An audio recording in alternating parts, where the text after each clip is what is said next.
नमस्कार, स्वागत है आप सभी लोगों का आपके अपने YouTube channel youth engineers academy में। दोस्तों, मैं हूं कुमार वर्मा।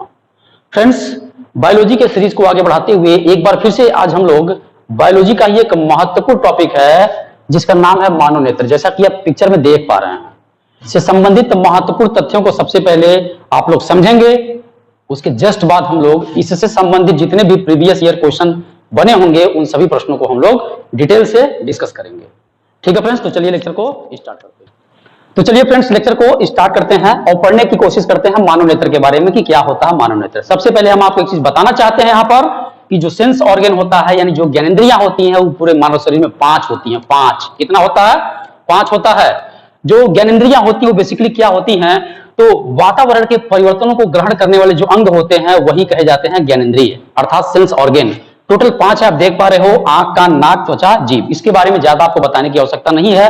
ठीक है, ये सब क्या करता है? फील कराने का, हर एक चीज को अनुभव कराने का काम करता है ये 5 ऑर्गन सेंस। ठीक है, तो इन्हीं को बोलते हैं सेंस ऑर्गन। इन सब में जो आंख है इसी को हम लोग को पढ़ना है, आंख को। तो अगर आंख की बात किया जाए तो दोस्तों, जो आंख होता है मानव नेत्र का एक अत्यंत महत्वपूर्ण और अत्यंत मूल्यवान ज्ञानेंद्रिय होता है। ठीक है, जो इस अद्भुत संसार को आप देख पाते हो। क्यों देख पाते हो? अपनी आंखों से देख पाते हो। अद्भुत संसार के रंग बिरंगे चीजों को जो देखते हो वो किससे देखते हो? आंख के माध्यम से देखते हो। तो यहां से पहला सवाल जो बनेगा कि आंख की जो संरचना होती है वो कैसी होती है?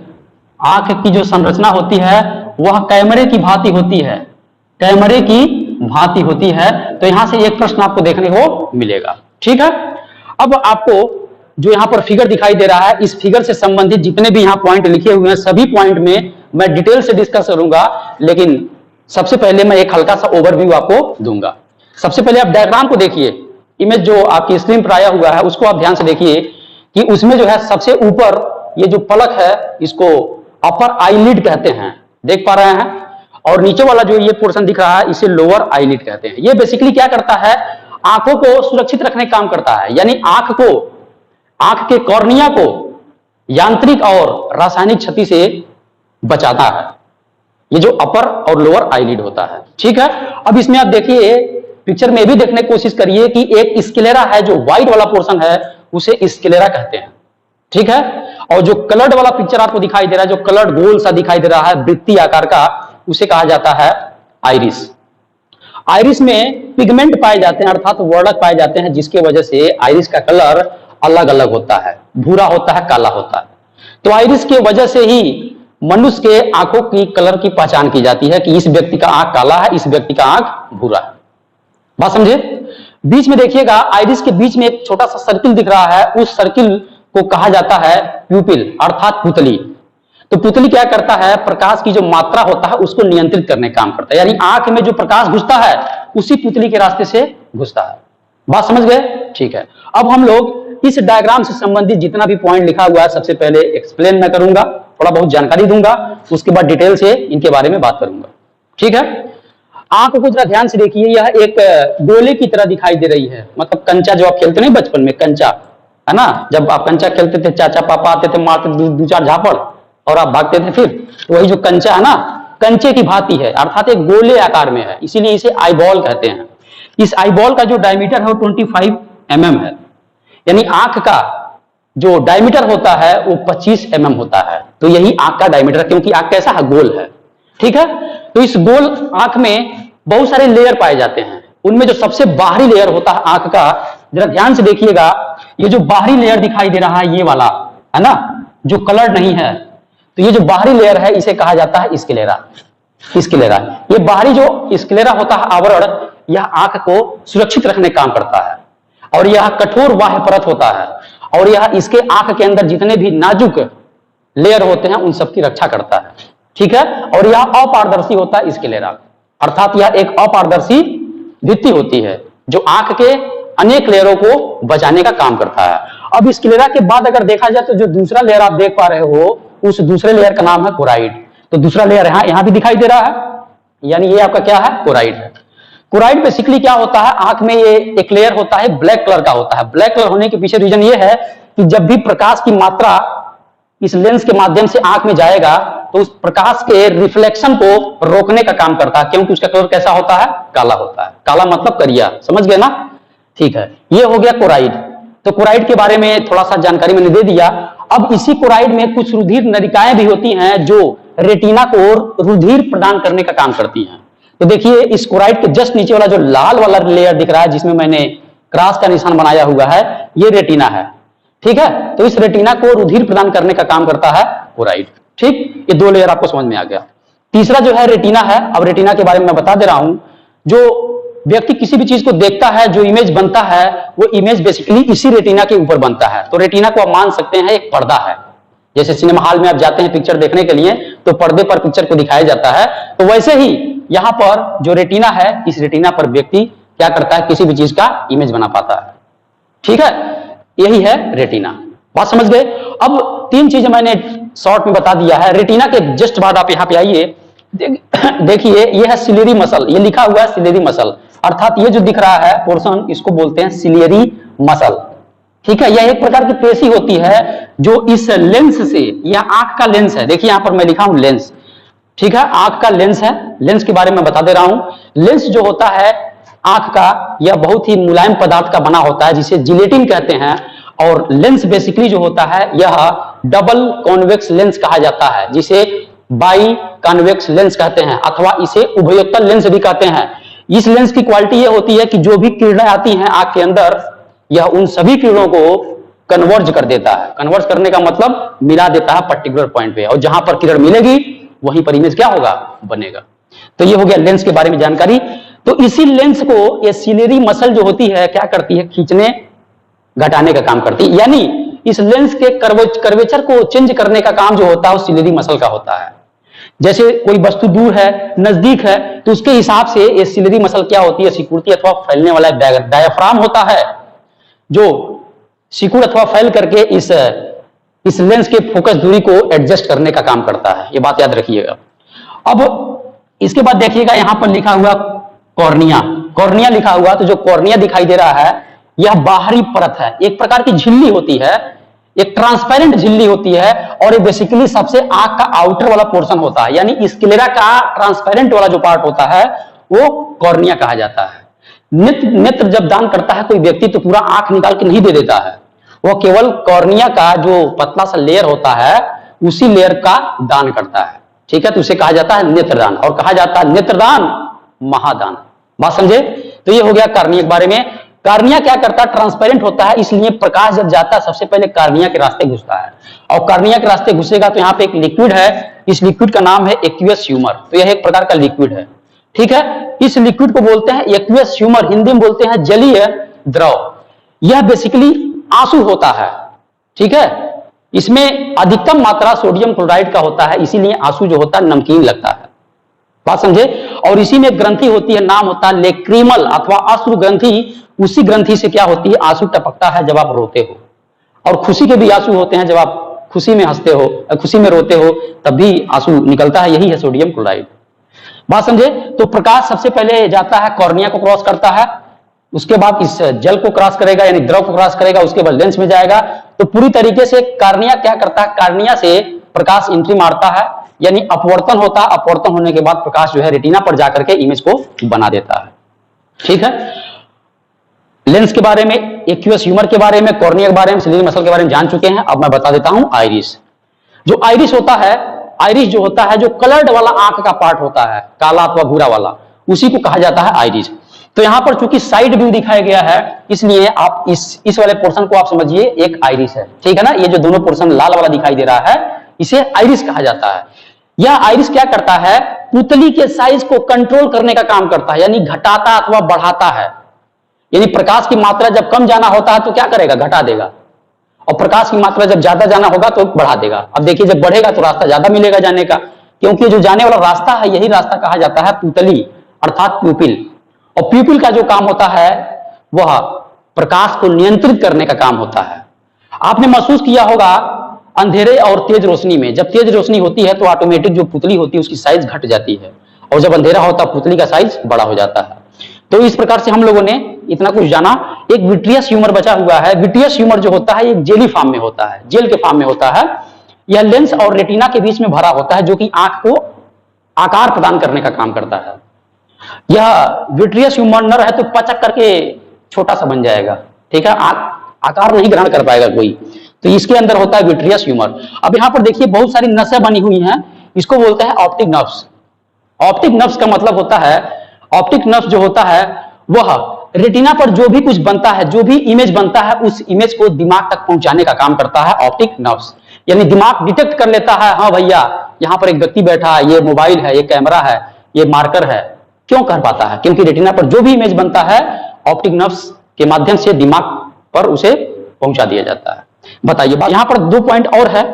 यह है येलो पॉइंट, इसको बोलते हैं पीत बिंदु अथवा पीला बिंदु। तो जो येलो स्पॉट होता है, रेटिना के पास स्थित एक ऐसा बिंदु होता है जहां पर इमेज अथवा लाइट डिटेक्शन कैपेसिटी सबसे ज्यादा होती है।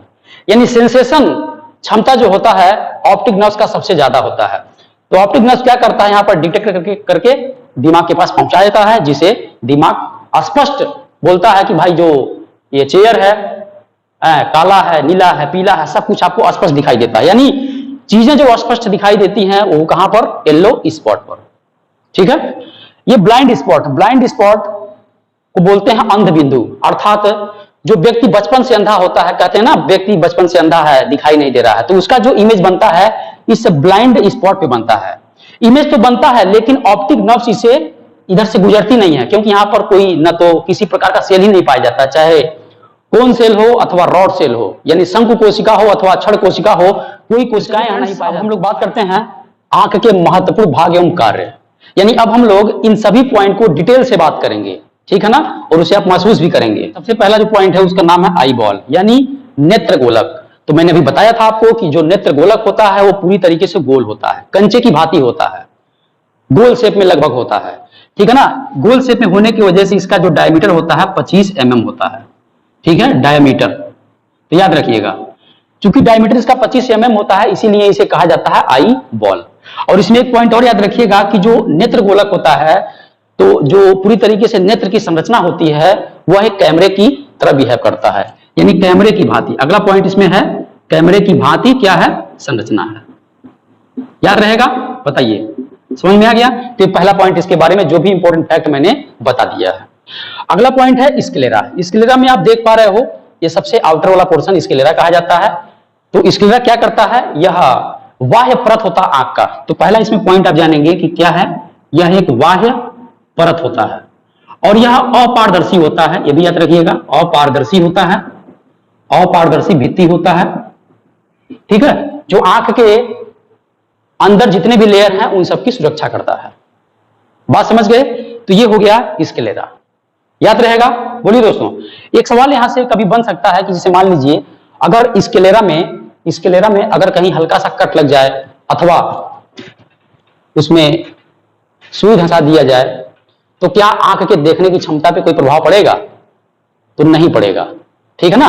आंख के देखने की क्षमता पे कोई प्रभाव नहीं पड़ेगा, क्योंकि कट यहां मारोगे, यहां मारोगे, यहां मारोगे, यहां मारोगे, प्रभाव नहीं पड़ेगा। लेकिन अगर कार्निया कहीं मार दोगे आप तो दिक्कत हो जाएगी, देखने की क्षमता में प्रभाव पड़ जाएगा, ठीक है।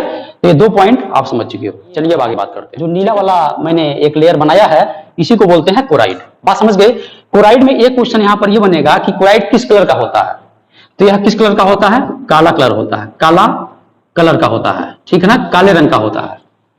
काला रंग होने की वजह से क्या होता है कि आंख के अंदर जब प्रकाश जाता है तो प्रकाश उस काले रंग की वजह से आंख में परावर्तित नहीं हो पाता है, यानी आंख में प्रकाश के परावर्तन को रोकता है। याद रखिएगा, प्रकाश के परावर्तन को रोकता है, प्रकाश के परावर्तन को क्या करता है?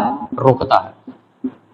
कहां पर? आंख के अंदर जब प्रकाश एंट्री मारता है तो इस आंख के अंदर अगर एक काला नहीं होता तो प्रकाश यहां से टकराता, इधर आता, इधर टकराता, इधर जाता, इधर टकराता, इधर आता, इधर टकराता, इधर जाता, प्रकाश ऐसे घूमता रहता, तो इमेज जो है अच्छे तरीके से बन ही नहीं पाता, आदमी जो है दुविधा में पड़ जाता, ठीक है, देख ही नहीं पाता उसे। तो पहला पॉइंट हो गया, काला कलर होता है। दूसरा पॉइंट इसके बारे में आपको यह जानना है कि जो कोराइड होता है, जो ये लेयर कोराइड होता है, इसमें रुधिर नलिकाएं पाई जाती हैं जो रेटिना को रुधिर प्रदान करने का काम करती हैं, ठीक है ना। तो इसमें क्या होती हैं? रुधिर नलिकाएं होती हैं, नलिकाएं होती हैं, और ये रुधिर नलिकाएं क्या करती हैं? रेटिना को रुधिर प्रदान करती है। ठीक है, बात समझ गए? ठीक है, तो इतना फैक्ट इससे संबंधित इंपॉर्टेंट है, इसको आप नोट डाउन कर लीजिएगा। ठीक है, अब आगे हम बात करेंगे सबसे महत्वपूर्ण पोर्शन का। आंख का सबसे महत्वपूर्ण जो पोर्शन है वो है रेटिना, यानी जो चौथा आपका पार्ट है वो है रेटिना। क्या है? रेटिना।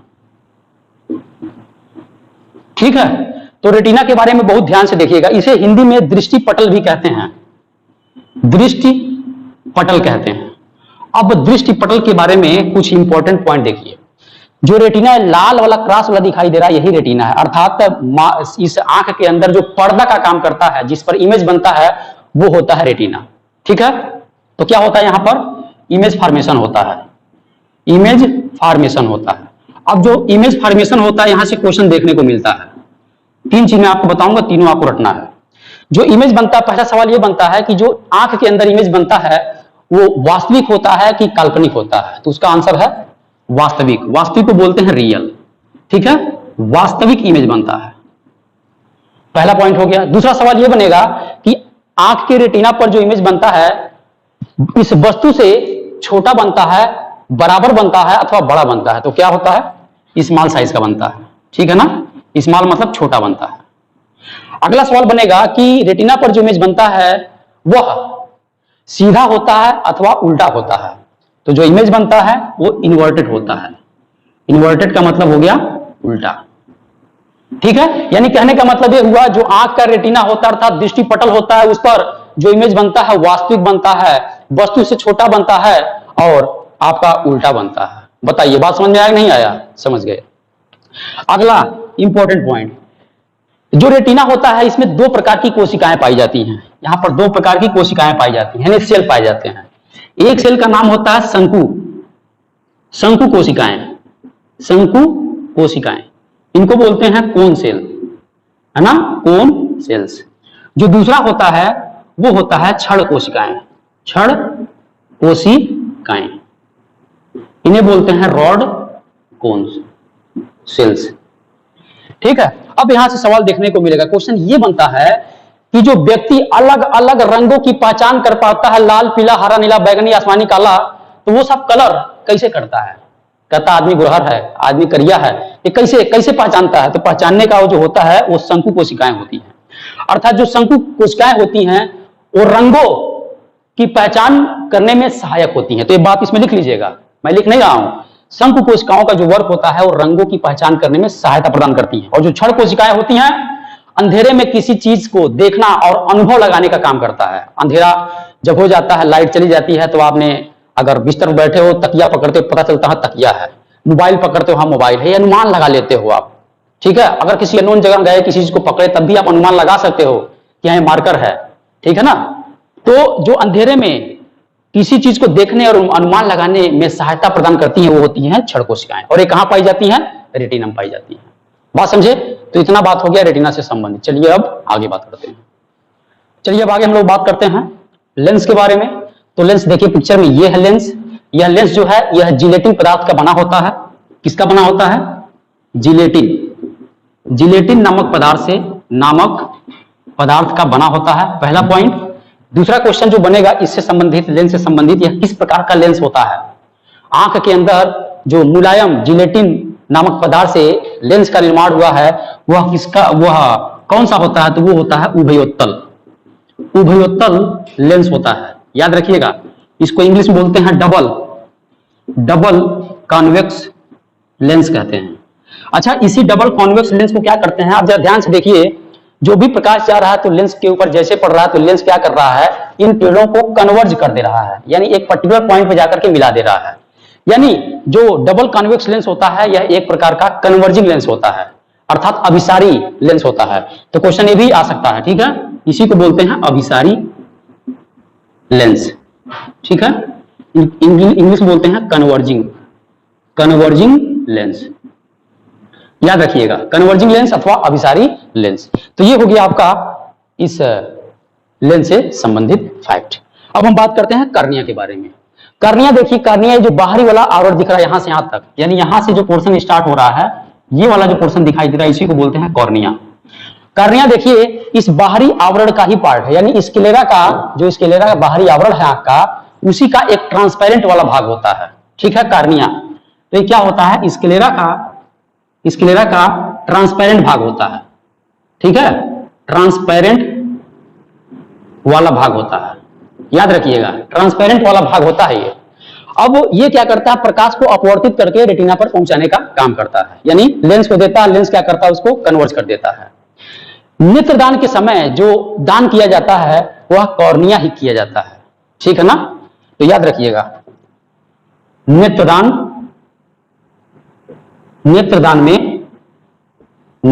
में कॉर्निया भाग का प्रयोग, ठीक है। पूरे आंख का दान नहीं होता है बल्कि इस कॉर्निया का होता है। कॉर्निया बेसिकली एक पतली सी झिल्ली होती है, ट्रांसपेरेंट झिल्ली होती है, यही कॉर्निया वाले पोर्शन को क्या करते हैं, निकाल लिया जाता है और वह दान कर दिया जाता है, ठीक है ना। फिर जिस व्यक्ति को लगाना होता है वहां पे कॉर्निया लगा दिया जाता है। बताइए समझ में आ गया, बहुत अच्छा, वेरी गुड। अब आगे हम लोग बात करते हैं, चलिए अब आगे हम लोग बात करते हैं आइरिस, इसी को हिंदी में बोलते हैं परितारिका। क्या होता है, देखिए यहां पर जो रेड वाला है ये परितारिका है, यानी आइरिस है। अब आप पिक्चर में भी, स्क्रीन पर जो पिक्चर आ रहा है उसको भी ध्यान से देखिए। आप ध्यान से देखेंगे तो आप महसूस करेंगे जो आइरिस है यह कलर्ड होता है, यानी भूरा कलर अथवा काला कलर होता है।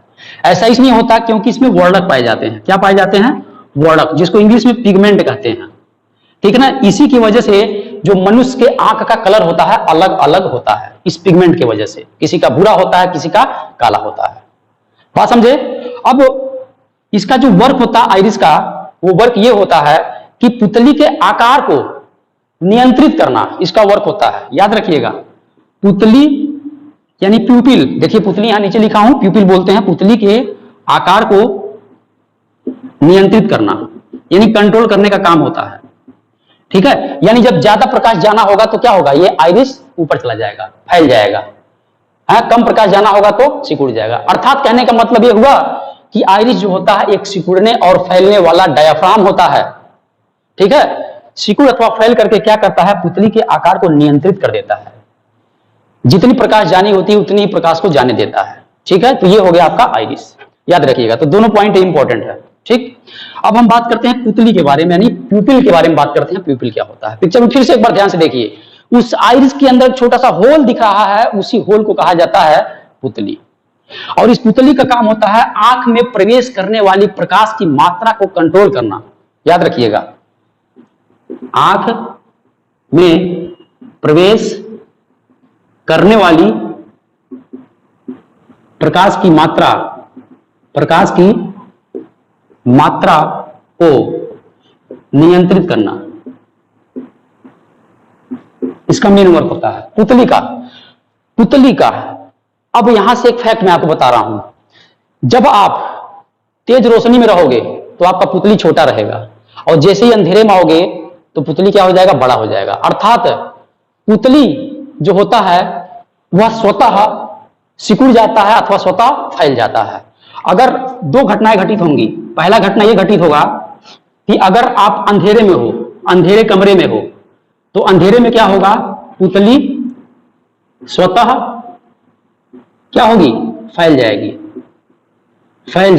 क्यों फैलेगी, क्योंकि चीजों को देखने के लिए प्रकाश की मात्रा ज्यादा चाहिए आंख को, तो इसलिए अंधेरे में पुतली क्या होती है, स्वतः फैल करके बड़ी हो जाती है, क्योंकि ज्यादा प्रकाश जाना होता है। अगर हम तेज रोशनी की बात करें, तेज रोशनी में आप गए हो कभी, आप सूरज को देखना, सूरज मामा को देखना, ऊपर जो आकाश में रहते हैं, जो तारा है सूरज को आप देखेंगे तो पूरी तरीके से आंख को ओपन करके नहीं देख पाएंगे, आंख हल्का सा ऐसे सिकुड़ाने की कोशिश करेंगे। ऐसा क्यों, ऐसा इसलिए क्योंकि तो तेज रोशनी में जो आंख होता है, आंख का जो पुतली होता है वह स्वतः क्या होता है, सिकुड़ जाता है, क्योंकि कम मात्रा उसे चाहिए देखने के लिए। तो तेज रोशनी में क्या होता है, स्वतः फैल जाता है, याद रखिएगा, ठीक है। तो दोनों के दोनों बहुत इंपॉर्टेंट पॉइंट मैंने बताया है। ये सब जो भी मैं इसमें लिख रहा हूं ये परीक्षा के बिंदु से बहुत ही इंपॉर्टेंट है, ठीक है। तो इसको नोट डाउन करते रहिएगा। चलिए अब आगे बात करते हैं दोस्तों, एक्वियस ह्यूमर अर्थात जलीय द्रव, और दूसरा है विट्रस ह्यूमर अर्थात कंचाप द्रव। तो देखिएगा एक्वियस ह्यूमर लिखा हुआ है, ये यहाँ पर जो द्रव दिख रहा है, लिक्विड दिख रहा है, यही है। तो ये कार्निया वाला पोर्शन है और ये आपका लेंस है। तो लेंस और कार्निया के बीच क्या पाया जा रहा है? एक्वियस ह्यूमर पाया जा रहा है। ठीक है, तो किसके बीच पाया जाता है, क्वेश्चन आता है, तो किसके बीच? कार्निया एवं लेंस के बीच। याद रखिएगा, क्वेश्चन ये बनेगा कि जो जलीय द्रव होता है वो कहां पाया जाता है आंख में? तो कार्निया और लेंस के बीच पाया जाता है। दूसरा जो इसका इंपॉर्टेंट पॉइंट है, ये जो एक्वियस ह्यूमर है अर्थात जो जलीय द्रव है, इसी को आंसू कहते हैं। आंसू है ना, जब आप रोते हो ना, तो क्या होता है? आंसू निकलता है, आंसू निकलता है। ठीक है ना, तो जो आंसू निकलता है कहां से निकलता है? लेक्रीमल ग्लैंड होता है, यानी ग्रंथि होती है। इसी को हिंदी में बोलते हैं अश्रु ग्रंथि। तो इसी अश्रु ग्रंथि से यही लिक्विड क्या होता है? बाहर निकलने लगता है। और इस जो ग्रंथि से निकलता है, यानी ये जो जलीय द्रव होता है, इसी को, इस जलीय द्रव को क्या बोलते हैं? जरा ध्यान से देखिएगा, इसे आंसू कहते हैं। क्या कहते हैं? आंसू कहते हैं। और ये आंसू निकलता कहां से है? लेक्रीमल ग्रंथि अथवा अश्रु ग्रंथि से निकलता है। ठीक है, आंसू। और इसमें अधिकतम मात्रा किसकी होती है? तो सोडियम क्लोराइड की होती है, यानी NaCl की होती है। अगर इसके रिफ्रैक्टिव इंडेक्स की बात करें, किसके? इस NaCl यानी आंसू का जो रिफ्रैक्टिव इंडेक्स होता है,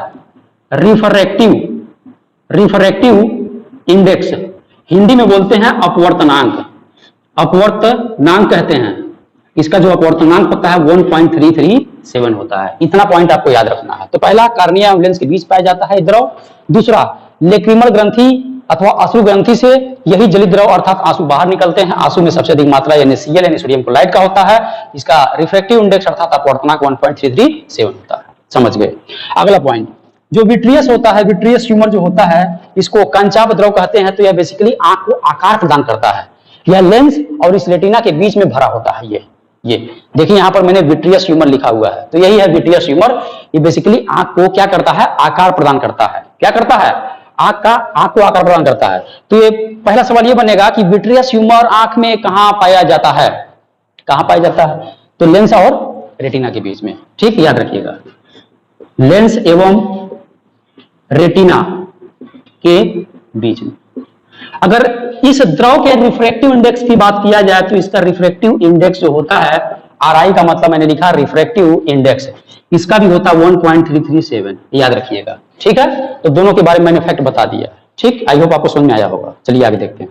चलिए दोस्तों, अब आगे हम लोग बात कर लेते हैं येलो स्पॉट यानी पीत बिंदु और अंत बिंदु के बारे में। ठीक है, तो ध्यान से देखिए, यहाँ पर जो नीला कलर का दिखाई दे रहा है रेटिना के जस्ट पास, इसी को बोलते हैं येलो स्पॉट यानी पीत बिंदु। इसे पीला बिंदु भी कहते हैं। याद रखिएगा।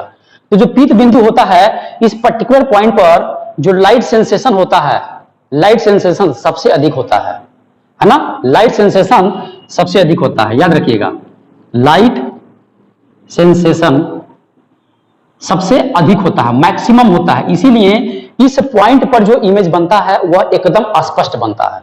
ठीक है ना? क्या बनेगा? स्पष्ट इमेज बनता है।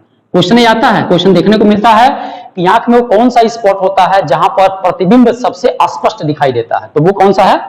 पीत बिंदु अथवा येलो पॉइंट है। क्यों ऐसा क्यों है? क्योंकि यहां पर जो लाइट का सेंसेशन है, जो लाइट जा रहा है, इमेज जो बन रहा है, यहां पर इमेज डिटेक्शन कैपेसिटी सबसे ज्यादा होती है। तो ऑप्टिक नर्व्स क्या करता है? इस इमेज को डिटेक्ट करके मस्तिष्क तक पहुंचा देता है, जिससे वो व्यक्ति क्या करता है? उस चीज को देख पाता है अच्छे से। यही होता है येलो बिंदु। अब हम बात करेंगे अंध बिंदु के बारे में। ठीक है, अंध बिंदु ध्यान से देखिए, यहां पर है। ठीक, जो अंध बिंदु दिखाई दे रहा है उसे इंग्लिश में कहते हैं ब्लाइंड स्पॉट। ठीक, अब ब्लाइंड स्पॉट अर्थात अंध बिंदु वो बिंदु होता है जहां पर लाइट का सेंसेशन सबसे कम होता है आंख में। यही वजह होता है कि जो भी इमेज यहां पर बन रहा होता है, ऑप्टिक नर्व्स उसे डिटेक्ट नहीं कर पाता है, अर्थात उस इमेज की सूचना मस्तिष्क को नहीं दे पाता है, जिसके वजह से व्यक्ति उस इमेज को देख ही नहीं पाता है।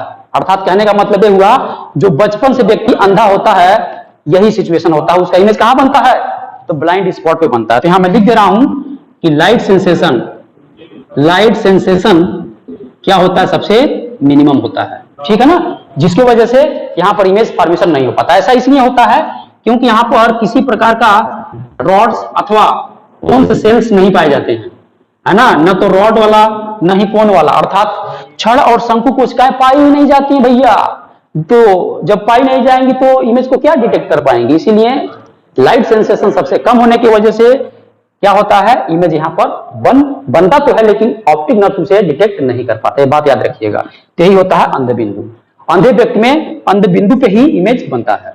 ठीक है, आप समझ गए हो। अब आगे थोड़ा सा कुछ फैक्ट हम बता दे रहे हैं। जैसे देखिए आंख है, तो आंख जैसे आप देखते हो इधर बाएं मोड़ रहे हो, दाएं मोड़ रहे हो, ऊपर मोड़ रहे हो, नीचे मोड़ रहे हो, क्या आप कभी ऐसा करते हो ऊपर ऐसे घुमा दो, बाएं कर रहे हो तो ऐसे घुमा दो, क्लॉक एंटी क्लॉक नहीं कर पाओगे। क्यों? क्योंकि आपके आंख का जो मोशन है वो एकदम लिमिटेड है। ठीक है, उसको कंट्रोल करने वाला जो होता है वो मांसपेशियां होती है। यानी आंख में 6 मांसपेशियां पाई जाती है। देखिए, एक मांसपेशी, 2, 3, 4, 5, 6। ठीक है, ये तो मैंने 2D बना दिया है। 3D क्या है कि यहाँ होगा, एक यहाँ होगा, एक यहाँ होगा, एक यहाँ होगा। इस प्रकार से चारों तरफ आंख के गोले के चारों तरफ मांसपेशियां पाई जाती हैं। वही क्या करती हैं, आंख के मोशन को कंट्रोल करने का काम करती हैं। ठीक है ना, याद रखिएगा, एक क्वेश्चन बहुत इंपॉर्टेंट है। अगला सवाल एक बनता है कि आंख में सोते समय सबसे अधिक मोशन कब होता है? तो जब व्यक्ति सो रहा होता है तो उस सिचुएशन में आंख में सबसे अधिक मोशन होता है। ठीक है, आई होप आप लोगों को समझ में आया होगा। मैंने अच्छे से कोशिश किया समझाने को। ठीक है, तो आप लोग इसको अच्छे से देख करके प्रॉपर नोट्स बना लीजिएगा। ठीक है, अब नेक्स्ट वीडियो में हम लोग इस आंख से संबंधित जितनी भी प्रकार की बीमारियां होती हैं, चाहे वो निकट दृष्टि दोष हो, चाहे दूर हो, चाहे मोतियाबिंद हो, चाहे वर्णांधता हो, जिसे कलर ब्लाइंडनेस कहते हैं, ठीक है, से संबंधित फैक्ट के बारे में हम लोग सेकंड लेक्चर में बात करेंगे। ठीक है, इसी के साथ जय हिंद, जय भारत, नमस्कार, Vande Mataram, thank you very much.